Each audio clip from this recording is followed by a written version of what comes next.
ก็คราวเตียนหายบอมโอนปริมาณยืงเป็ดสมบัติน้อมเป็ดอัติเทพtừดามสายกระวัดทำไมเตียนหายต่อบอมโอนปริมาณหมกตามด้านจมวยหนึ่งเชื่อมบัตในเรื่องราวนี้เถียงออกเนี้ยเชื่อมบัตปุญญาหนึ่งปัญเจจูนตลอดบอมโอนสำหรับส่งเวียนปรดดัลบ่ากำปูเนี่ยประยุทธ์จมบังกุนขมายอดได้เจียส่งเวียนทำไมให้นักดักสายกระวัดทำไมอ้อยกะลากอยืงประกวดในขนมประเภทตุ่มงุน50 กิโลกรัมโจลหมกดันดำ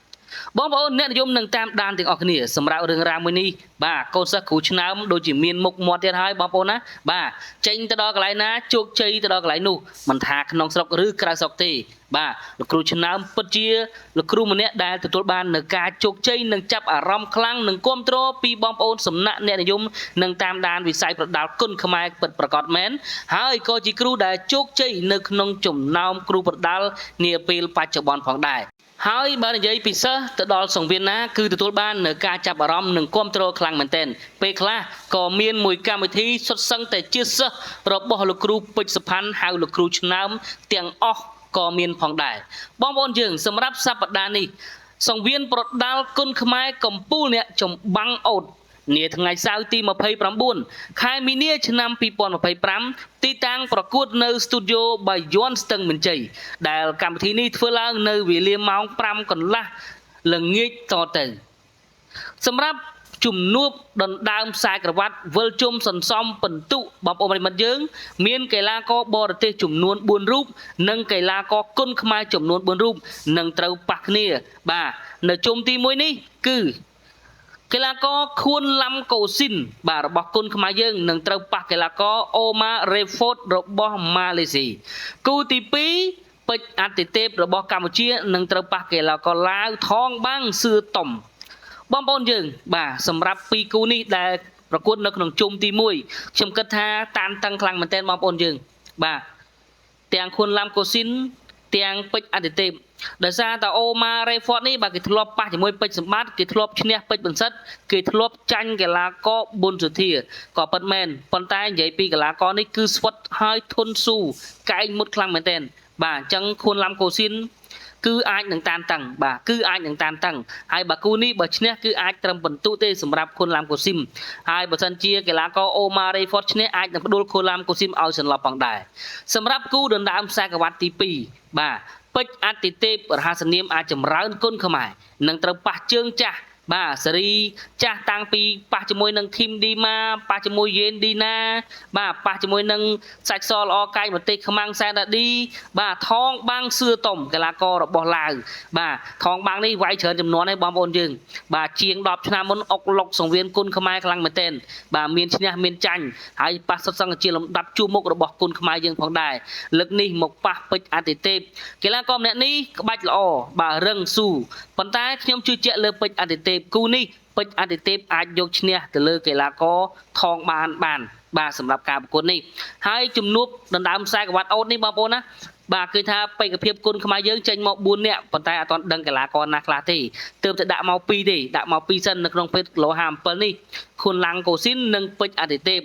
ហើយប៉ះសុទ្ធសឹងតែជាលំដាប់បាទស្វាត់ធុនស៊ូសេរីចាស់ចាំមើលថាយ៉ាងណាយ៉ាងណីបងប្អូនយើងនៅក្នុងជំនួបដណ្ដើមខ្សែក្រវ៉ាត់បាទនៅក្នុងពូល A សន្សំពិន្ទុនេះបាទអញ្ចឹងគឺបើតាមដំណឹងគឺគុណខ្មែរ4កីឡាករបរទេស4បាទអញ្ចឹងសេម៉ង់អូតដាក់មួយឈុតនេះគឺធំដែរបងប្អូនយើងបាទខានឃើញបាយ័នលេងបៀបឈុតធំខ្សែក្រវ៉ាត់នេះរៀងយូរដែរសន្សំពិន្ទុនេះបងប្អូនយើងបាទហើយជំនួបបាទកម្ពុជាអ្នកចម្បាំងមិត្តភាពអន្តរជាតិក៏មាន2គូដែរបាទនៅក្នុងនោះបាទអ្នកចម្បាំងគុណខ្មែរក្របីព្រៃពេជ្រសម្បត្តិនឹងត្រូវប៉ះកីឡាករបាសាអាមីនពួរនៅក្នុងប្រភេទទម្ងន់បាទ60 គីឡូក្រាមបាទគូឯកប្រចាំសប្តាហ៍ដៃភ្លើងជើងរន្ទះមេធីមគុណខ្មែររឿងសភ័ណ្ឌនឹងត្រូវប៉ះកីឡាករមេឌីអាយ៉ាឌីនៅក្នុងប្រភេទទម្ងន់73 គីឡូក្រាមអាយ៉ាបងប្អូនយើងមេធីមរបស់យើងបាទឡើងដល់73ឯងបងប្អូនបាទហើយក៏នៅមានគូស្នាលមួយគូទៀតដែលជាគូគុណភាពដែរបងប្អូនយើង បាទអត់ចោលទេរឿងកីឡាករថ្នាគ្រប់សង្វៀនទាំងអស់ខ្ញុំពិតជាបាទកោតសរសើរសម្រាប់សង្វៀនស្រុកខ្មែរយើងឥឡូវនេះគឺកំពុងតែបាទដុសខាត់នៅសមត្ថភាពកីឡាករនឹងស្ទើរគ្រប់គ្នាបងប្អូនយើងសម្រាប់កីឡាករវ័យក្មេងគឺមានឱកាសប្រកួតឲ្យបានតម្លៃខ្លួនរៀងគួរសមដែរនៅពេលបច្ចុប្បន្ននេះហើយមានការប្រកួតស្ទើរគ្រប់សង្វៀនរៀងរាល់សប្តាហ៍គឺបានទៅលើកីឡាករពេជ្របញ្ញានិងត្រូវប៉ះកីឡាករវណ្ណាបញ្ញាបុត្រនៅក្នុងភេទទម្ងន់45គីឡូក្រាមបាទអញ្ចឹងយើងសរុបមកវិញគូលក្ខណៈមិត្តភាពជាតិនិងជាតិថ្នាលបាទពេជ្របញ្ញានឹងត្រូវប៉ះវណ្ណាបញ្ញាបុត្រគូមិត្តភាពអន្តរជាតិទី1ពេជ្រសម្បត្តិនឹងត្រូវប៉ះកីឡាករបាសាអាមីនពួរគូមិត្តភាពអន្តរជាតិទី2មេធីមគុនខ្មែររឿងសុភ័ណ្ឌនឹងត្រូវប៉ះមេឌីអាយ៉ាឌីគូដណ្ដើមសន្សំពិន្ទុខ្សែក្រវ៉ាត់ទម្ងន់57របស់បាទអូតគឺកីឡាករខុនឡាំកូស៊ីនរបស់កម្ពុជានឹងត្រូវប៉ះកីឡាករម៉ាឡេស៊ីអូម៉ារ៉េហ្វតគូទី2ពេជ្រអាទិទេពនឹងត្រូវប៉ះកីឡាករថងបាងសឿតុំនៅក្នុងការប្រកួតវល់ជុំនេះបងប្អូនយើងអញ្ចឹងកុំភ្លេចបងប្អូនយើងណាមានផ្សាយនៅលើកញ្ចក់ទូរទស្សន៍បាយ័ននិងគេហទំព័របាយ័ននិង BTV Boxing បាទចាប់ពីម៉ោង5កន្លះតទៅថ្ងៃសៅរ៍ទី29ខែមីនាឆ្នាំ2025នៅទីតាំង Studio បាយ័នស្ទឹងមន្ជ័យបងប្អូនអាចចូលរួមទស្សនាដោយរីករាយបាទទៅមុនមានកន្លែងអង្គុយមុខមុនបងប្អូនយើងហើយសុទ្ធសឹងតែកីឡាករដែលល្បីខ្លាំងណាស់បងប្អូនយើងបាទឃើញថា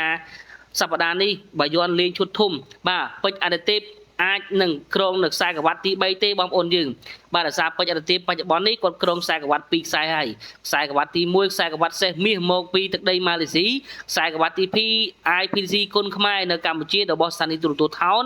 ចាំមើលថាមានឱកាសចូលលេងខ្សែក្រវ៉ាត់ទី3នេះបាទ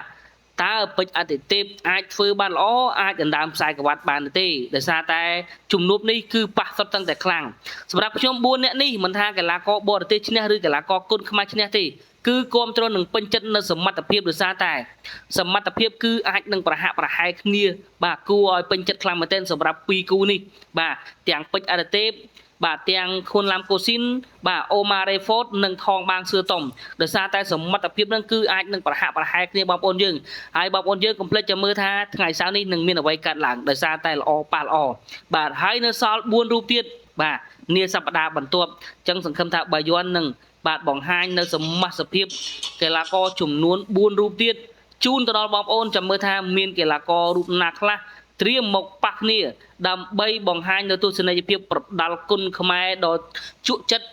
របស់កម្ពុជាយើងផងដែរបាទបងប្អូនយើងការចែករំលែករបស់ខ្ញុំបាទនៅព័ត៌មានខ្លីក៏សូមបញ្ចប់ត្រឹមនេះបាទរាល់កំពុងឆ្កងក៏សូមខន្តីអភ័យទោសផងដែរជួបគ្នាជាមួយនឹងខ្ញុំបាទនាវីដេអូថ្មីជាបន្ត